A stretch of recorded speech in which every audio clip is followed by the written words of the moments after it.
Hi everyone, welcome to today's teaching. Let's go on with dominion as we stopped yesterday. So in dominion, like I said, is an influence of a throne, is a more systematic sovereignty, a more powerful control than thrones, because dominion influences throne and throne influences gates. So we have heavenly dominion, which is the sovereignty of God over creation as found in Daniel 7:14. We have satanic dominion, as we say, the influence of darkness all over the earth.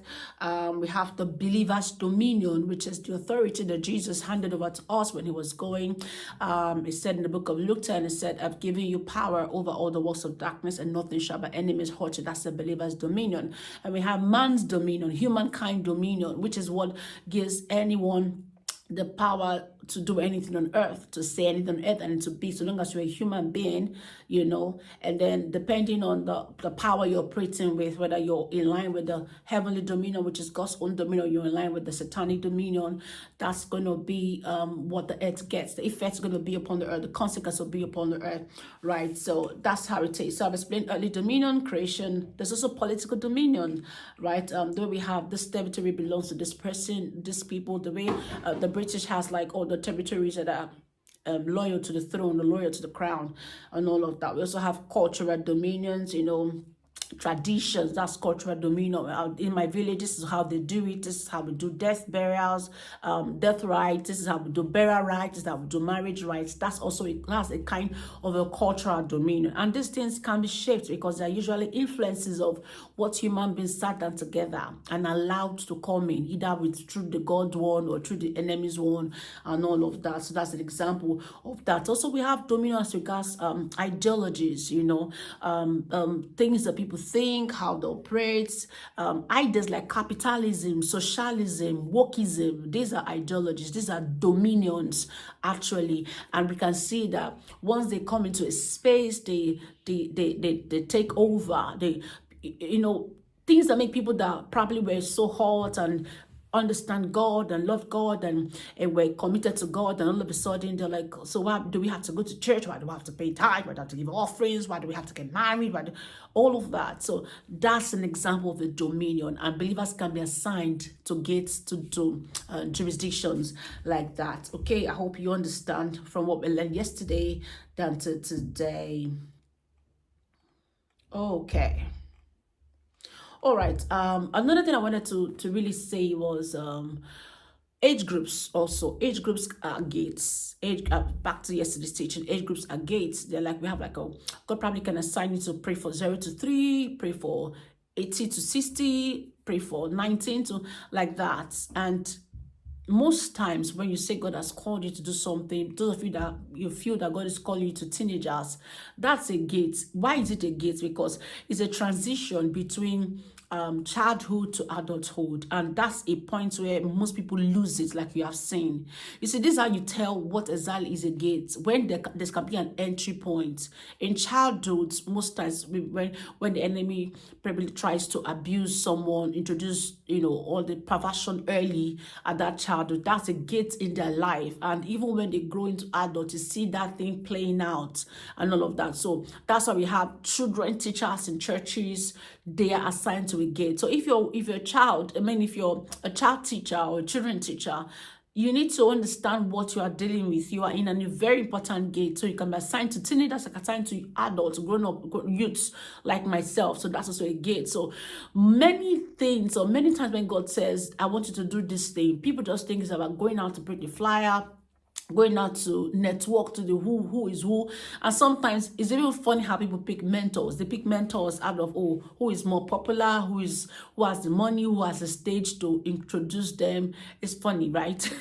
They do all of that, and at the end of the day, they're building nothing. They're building castles that will just fall once God comes with his judgment to take a look, to supervise what they've been doing. So that's really not how to walk with the Lord. You need to start from the place of intercession, and that's the work of the watcher.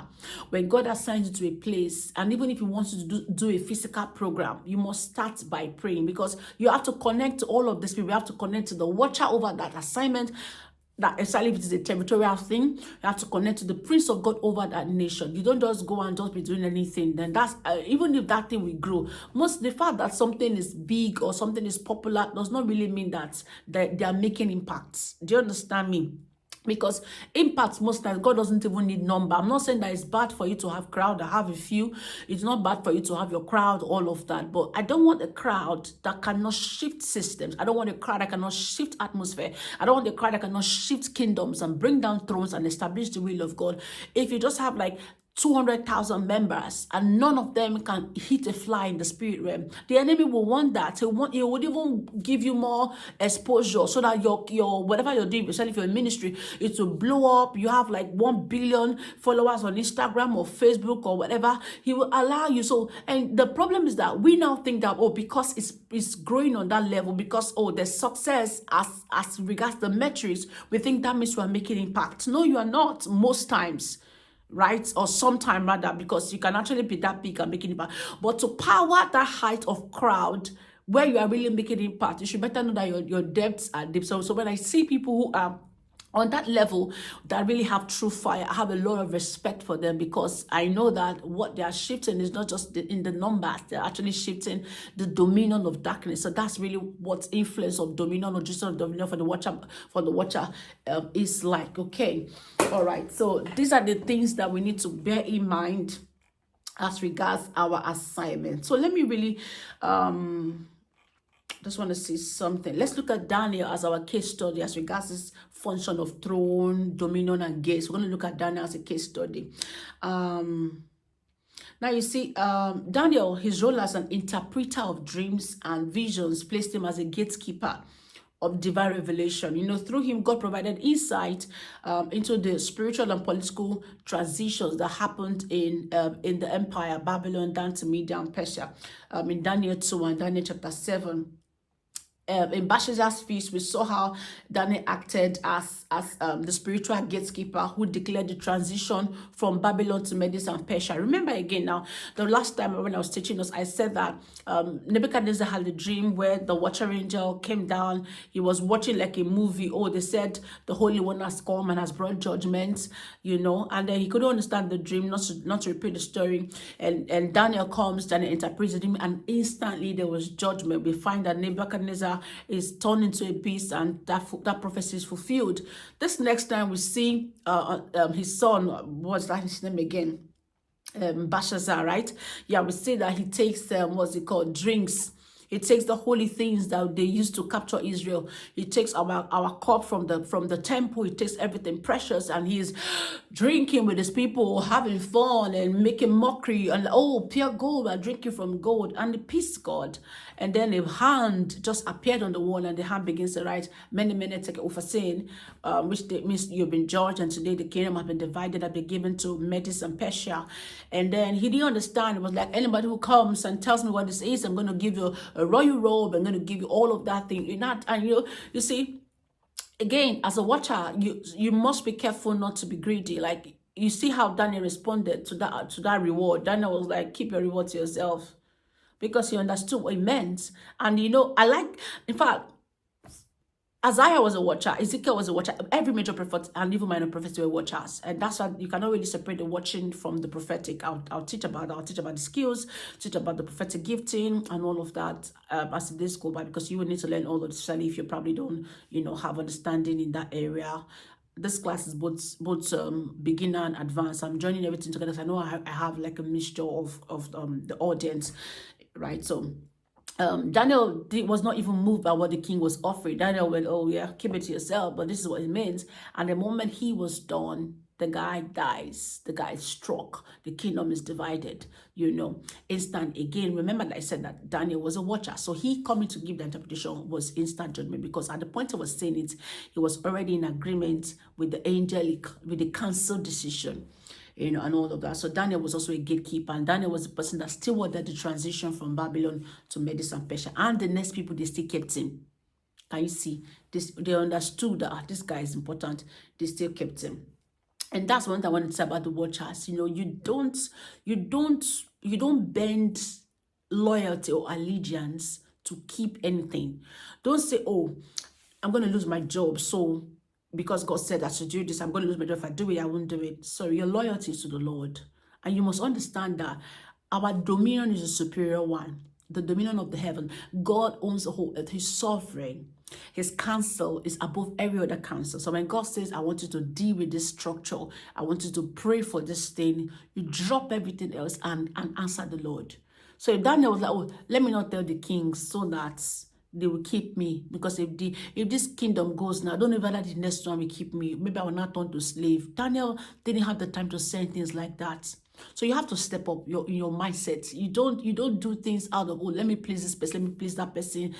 God will always make a way of escape for you. And if it doesn't even escape, that's fine.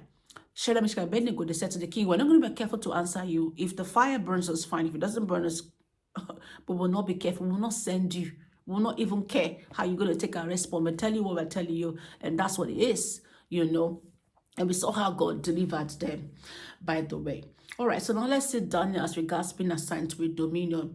Daniel's influence extended beyond Babylon to the new Medo-Persia Empire. His faithfulness and wisdom, influenced governors, ensured that God's purpose was carried out within those domains, because those people now, Babylon was a spiritual world as well as it was a physical world. It ruled for a while. It was even to the point that when we're talking about what's it called? How Christians should not be influenced by the world. We're like, this person should not allow Babylon. Do you understand? So because there was a spiritual atmosphere, there was a spiritual existing entity called Babylon beyond the physical one, and Daniel was able to transact and transit the will of God across both realms. So Daniel was also assigned to a dominion. That's what I'm trying to say. Okay, so we can see Daniel through the throne. We see Daniel through through the dominion. I've not talked about Daniel as regards a gate. Now let me say this. Now you remember that the time when Daniel, came to pray and Daniel was trying to get answered. Now, he understood by books. It was not an angel that came to say, oh, it is time up for Israel in this 400 and something years of, that's the 70 years, whatever. It's time up now for us in this our punishment. We were now free. An angel did not tell him, and yet he was interacting with angels. But he understood by books. He looked at Isaiah's prophecy. He looked at Ezekiel's prophecy that were given years before he came on scene. And he's like, oh, no, we've overstayed. It's time for deliverance, right? He understood it. And then he saw some things and he was asking for understanding, and God sent Gabriel to come. So I know people will be like, we don't need to talk to angels because that's Old Testament. I'm sorry, darling. You talk to angels today. You don't go looking for them. You go looking for the Lord and he sends them. And when they come, you're going to have to receive what they have to give to you. So that's prayer time that Daniel will always kneel down and open his doors. You know that one that they wanted to punish him to stop? That they said they would throw him in Daniel's lion's den, a popular story. That one, that is prayer time, was a gate. I've mentioned this in the last video. It was a gate. So when we have what we call time gates. Like I've taught you, when you pick a time to pray and you start praying at that time, you have opened a gate. So Daniel was also someone that exercised dominion over gates, over throne, over dominion, like the Babylon influence. That was the spiritual one influencing the physical one. I hope that with this few explanations, you now understand what it is. So I need you to go and meet the Lord. And sometimes it's not like asking what's my gate. He might tell you, but as you continue to pray, you'll notice that I'm not talking about how to know your gates or how to know your jurisdiction. That's the word, gate, because you can be assigned to a dominion in a group, never alone. You can also be assigned to, what's it called, a throne, right? So in the place of prayer, just like I said, you just start by wanting to pray the will of God. When you come to pray, that's why praying in tongues is important. When you come to pray, you hallow the Lord, you bless him. Father, I love you, I honor you, and all of that. Pick up a scripture that is related to whatever it is you want to start with. You start praying. Then you shut up. Then you allow the Lord to talk to you. Then you start bringing things in your mind. They don't assign you until you are faithful. When they see that you're consistent, that's when they now ask, okay, you're in charge of this place. Sometimes it can be your family, sometimes it's not your family. They may even assign to a family that is wicked to your family. Because that gate, evil is coming out of it, and God wants to use you to correct it, especially for the next generation. So when that's okay, start praying for spare me to say, start praying for the Okoro family. Remember, your family is the Yaradua family, for instance. And then when you start praying faithfulness, then God will now increase. You can say, okay, this city, I'll give it to you. Now let me even share this. So no, there's no time. I'll talk. Maybe I'll write about it in my book. I'll talk. Maybe the story will still come up in another thing because some of these lessons are interrelated. I want to keep it short today. Okay, so I believe you understood what the dominion is. So go and ask the Lord. But remember that you may not be assigned until you are faithful yet. And that's how I assigned you guys to find a physical time. I mean, a particular time when you pray. And that time, go and just say, Lord, what do you want me to pray about? What do you want me to pray about? And just start praying about that thing faithfully. Show up. We're looking for watchers. So before you know what's happening, do assign one angel to you. You start getting instructions and all of that. I'll teach you tomorrow. God bless your heart. Take care.